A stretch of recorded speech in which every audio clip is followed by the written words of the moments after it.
नमस्कार। आप सभी को मेरे YouTube चैनल पे आपका स्वागत है। चलिए, आज मैं एक आपको नई कंपनी के बारे में बताने जा रहा हूँ। कंपनी का नाम है craftsman automation limited. Craftsman automation market में आए बहुत दिन नहीं हुआ, लेकिन पुरानी कंपनी है, बहुत अच्छी कंपनी है, प्रॉफिट मेकिंग कंपनी है, कंसिस्टेंसी है कंपनी में, इन्वेस्ट करने लायक है। कुछ कंपनी के बारे में मैं बताता हूँ, कुछ आप भी सोचिए और देखिए क्या इन्वेस्ट किया जा सकता है। मुझे देख के लगता है कि हाँ, कंपनी अच्छी है, इन्वेस्ट करने लायक है। आप भी देखिए। कंपनी बेसिकली अपनी जर्नी 1986 में शुरू की थी, तमिलनाडु के कोयम्बटूर से। एक छोटी सी कंपनी से शुरुआत की थी और आज काफ़ी अच्छी स्थिति में आ गई है। बहुत बड़ी कंपनी, अभी भी स्मॉल स्केल की कंपनी है, स्मॉल कैप कंपनी है। 10,000 का लगभग मार्केट कैप है। प्राइस की दृष्टि से देखा जाए 4,890 का है। लो 2,699 का था। लगभग डबल पे है कंपनी। साल भर में बहुत अच्छा रिटर्न दे दिया है। लेकिन कंपनी की जो स्थिति है, कंपनी की जो वर्किंग है, बहुत अच्छी है। देख के लगता है कंपनी आगे भी ग्रोथ करेगी और बहुत अच्छा ग्रोथ करेगी। कंपनी बेसिकली शुरुआत की थी एल्युमिनियम प्रोडक्ट बनाने से। जो भी vehicle, two wheeler, four wheeler vehicles में जो कंपोनेंट लगते हैं, प्लस फाउंड्री कंपोनेंट्स, ये बनाने की स्पेशलिटी है कंपनी की। अच्छी कंपनियों के साथ कोलेब्रेशन भी है। इस कारण से कंपनी बहुत अच्छा ग्रोथ करती जा रही है। कंपनी का ROE 19.8 का है। ROC 20.6 का है। अच्छा है। 5 रुपये फेस वैल्यू का शेयर है, बेस्ट है। अगर मैं इसकी चार्ट पे अगर एक दृष्टि से देखता हूँ तो कंपनी का चार्ट देखिए किस तरीके से है। 200 DMA को बहुत अच्छी तरीके से कंपनी रेस्पेक्ट कर रही है और जब भी 200 DMA के पास आती है, उछल के फिर ऊपर चली जाती है। अभी ऊपर की ओर है। DMA तो लगभग 4100 के आसपास का है, 200 का। कंपनी अभी 4900 के आसपास है, ऊपर है, लगभग 25% ऊपर है।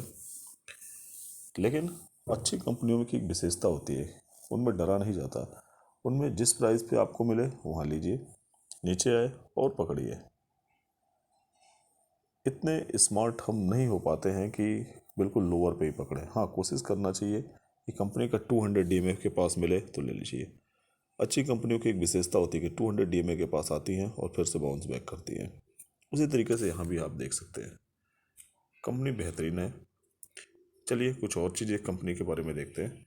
पी की दृष्टि से देखते हैं तो 34.67 का है, जो कि रिजनेबल है, कोई बहुत बड़ा महंगा नहीं है। इस सेगमेंट में देखा जाए तो संवर्धना मदरसन जो कि 40.7 का है, ट्यूब इन्वेस्टमेंट का 67 का है, बोश का 38 का है, यूनो मिंडा का 44 का है, सोना BLW का 70 का है। उसके मुकाबले 34 के पी पे कंपनी महंगी नहीं है, रिजनेबल दाम पे है, अपने सारे कंपटीटर्स के कंपेरिजन में सस्ती है। प्राइस पे नहीं जाइएगा, प्राइस पे नहीं जाइएगा। दाम 5,000 के आसपास है इसलिए कंपनी महंगी है नहीं। बहुत सारे फैक्टर होते हैं, उनको देखना ज़रूरी होता है, उसको देख के एनालिसिस करना चाहिए कि हाँ।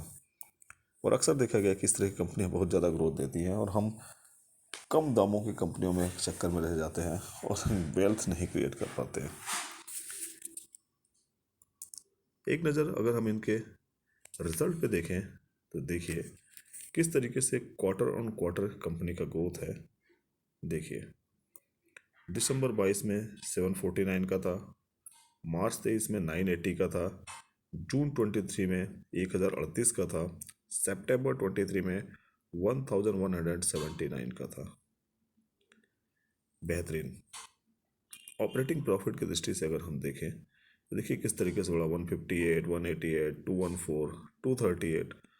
Every quarter on quarter company growth देती गई है। ऑपरेटिंग प्रॉफिट की हम देखें तो लगभग 2120 के आसपास है, अच्छा है। नेट प्रॉफिट की दृष्टि से देखें तो देखिए 52, 80, 81, 104। कोई दिक्कत नहीं है, कंपनी के प्रॉफिट में अच्छा चल रहा है। अगर हम ईयरली ग्रोथ देखते हैं कंपनी का, तो ईयरली ग्रोथ में देखिए किस तरीके से सेल्स कंपनी का चल रहा है। देखिए, तो उस कंपनी का सेल्स में देखिए 2021 में 1560 का था, 22 में 2217 का हो गया, 23 में 3123 का हो गया, 83 का हो गया, और अभी तक 3900। कितनी बेहतरीन तरीके से कंपनी ग्रोथ कर रही है। हर साल क्वार्टर ऑन क्वार्टर की भी ग्रोथ कर रही है, ईयर ऑन ईयर भी ग्रोथ कर रही है। ऑपरेटिंग प्रॉफिट भी देखिए कितना बेहतरीन है, हर साल बढ़ रहा है। प्रॉफिट मार्जिन फर्स्ट क्लास बना हुआ है। नेट प्रॉफिट देखें ईयर ऑन ईयर, तो देखिए 21 में 97 करोड़ का था, 22 में 163 करोड़ का था, 251 करोड़ और भी 317 करोड़ का। बहुत अच्छा प्रॉफिट ग्रोथ चल रही है कंपनी की। रिजल्ट में कोई दिक्कत नहीं है, अच्छी चल रही है। अगर हम अब यहाँ पे सेल्स ग्रोथ देखें, तो देखिए किस तरीके से कंपनी का सेल्स ग्रोथ है ईयर ऑन ईयर। 10 सालों का तो बात नहीं, 5 सालों में देखिए 17% का है, 3 सालों में 29% का, और अभी 48 का। जैसे जैसे कंपनी पुरानी होती जा रही है, कंपनी अपने आप को मजबूत बनाते जा रही है, सेल्स ग्रोथ बढ़ाते जा रही है। प्रॉफिट देखिए 5 साल में 51 का, 3 साल में 78 का, और अभी 43% का बना चुकी है। बहुत दम है कंपनी में नजर आ रहा है, ज़बरदस्त। CAGR 51 का दिख रहा है, बेहतरीन। इससे ज़्यादा और क्या चाहिए आपको। इस तरह की कंपनियां में हमें इन्वेस्ट करने लायक हो, ठीक ऐसी कंपनी ढूंढनी है, हमें ढूंढ ढूंढ के लानी है। और ऐसा नहीं कि छोटी कंपनियां खराब होती, छोटी कंपनियां भी ढूंढना है। बड़ी कंपनियां तो स्टेबल होती ही हैं, उनमें हम एक बार लगा दिए और हम चैन की नींद सो जाते हैं, जहाँ पे कोई डर नहीं रहता। इस टाइप की कंपनियों में थोड़ा सा हमें अलर्ट रहना है। लेकिन हमें देखना है, अगर हमें वेल्थ क्रिएट करनी है तो थोड़ी मेहनत को करनी पड़ेगी, एनालिसिस करनी पड़ेगी, तभी तो हमें वेल्थ क्रिएट होगी। तो ऐसी कंपनियों को ढूंढना है जो नई हैं, अच्छी हैं, और कंटिन्यू उनमें अपनी ग्रोथ की भूख बनी हुई है और अपनी ग्रोथ को बनाए हुए हैं।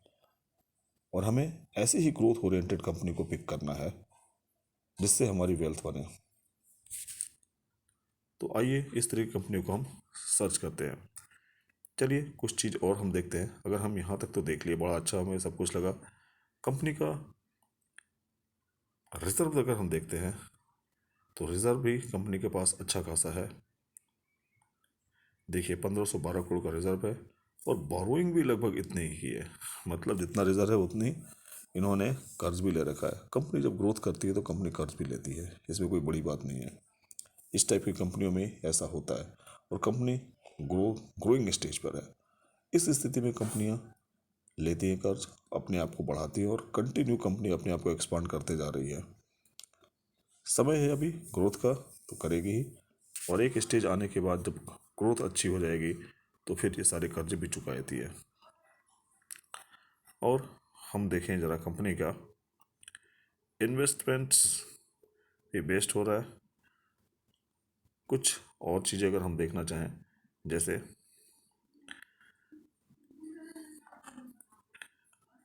शेयर होल्डिंग पैटर्न के बारे में देखते हैं। शेयर होल्डिंग पैटर्न के बारे में देखिए, प्रमोटर के पास 58, 58, 54 एंड 54.99 थोड़ा सा ट्रिम किया है।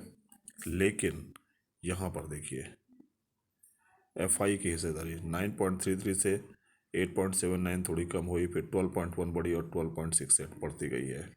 इसी तरीके से DI की देखिए आप, 15.84 से 16 हुई, 17 हुई, इस तरीके से फिर आगे बढ़ गई 17.2 से 17.28 बढ़ती जा रही है। वहीं आम पब्लिक 16 से 15.87, 15.7 और 15.0 कम करते जा रही है। धीरे धीरे क्वार्टर ऑन क्वार्टर कम करते जा रही है। जैसे कंपनी का दाम बढ़ते जा रहा है, ऐसा लग रहा है कि आम पब्लिक जो है उसमें प्रॉफिट बुकिंग करते चली जा रही है। लेकिन दूसरी तरफ जो FI है, DI है, अपने स्टेक को बढ़ाते जा रहे हैं। क्यों? क्योंकि उन्हें ग्रोथ नज़र आ रहा है, कंपनी ग्रोथ कर रही है। तो इस स्थिति में हमें चेक करना है, और यहीं पे हमें पिक करना है। थोड़े से प्रॉफिट हमें थोड़ी लेना है जी, कि आज हमने लिया 100 रुपये, 200 रुपये के, 1000, 2000 रुपये कमा लिया और हमने प्रॉफिट कमा लिया, हम बड़े खुश हो गए और हमने नाचने लगे। नहीं, ऐसा नहीं। लॉन्ग टर्म के बारे में सोचना है। हमें प्रॉफिट बनाना है तो मल्टीफोल्ड बनाना है। ऐसी कंपनियां ढूंढनी है जो हमें मल्टीफोल्ड प्रॉफिट दे, और उसके साथ हमें रहना है और हमें एनालिसिस करते रहना है, ऑब्जर्व करते रहना कि कैसी चल रही है कंपनी, कैसा प्रॉफिट दे रही है। और जिस तरीके से कंपनी क्वार्टर ऑन क्वार्टर बढ़ती जा रही है, ईयर ऑन ईयर प्रॉफिट देती जा रही है, तो हमें कंपनी के साथ बढ़ते बने रहना है। 2 साल, 4 साल, 5 साल, 10 साल, जहाँ तक कंपनी ग्रोथ करती जाएगी हम उसके साथ बने रहेंगे और अपनी वेल्थ को मल्टीफोल्ड करते रहेंगे। थोड़ी बहुत प्रॉफिट लेके थोड़ी निकलना है, रह जाएंगे हम तो, फिर तो प्रॉफिट ही नहीं बना पाएंगे। कभी भी जो होता है लॉन्ग टर्म में रखिए। बड़े बड़े जितने इन्वेस्टर हुए हैं, चाहे वो वॉरेन बफेट साहब हों या झुनझुनवाला साहब हों या दमानी साहब हों, सब ने लॉन्ग टर्म में पैसा बनाया है। तो हमें लॉन्ग टर्म में रखना है, अच्छी कंपनियों को चूज़ करना है, एनालाइज करना है और इन्वेस्ट करना है और पैसे बनाने हैं। क्राफ्टमैन ऑटोमेशन इसी तरीके की एक कंपनी नज़र आती है। आप लोग देखिए, सोचिए, समझिए, थोड़ा भी खुद एनालिसिस करिए, अपने मुताबिक, कैपेबिलिटी के मुताबिक इन्वेस्ट करिए। लगता है हाँ ठीक है तो करिए, नहीं लगता है तो छोड़ दीजिए। और भी कंपनियां हैं तो एनालिसिस करिए, देखिए मुझे कंपनी अच्छी लग रही है, ग्रोथ ओरिएंटेड है, इन्वेस्ट करने लायक है, बाकी आपकी मर्जी। नमस्कार, मेरे वीडियो को लाइक करिए, सब्सक्राइब करिए। Thank you, good night.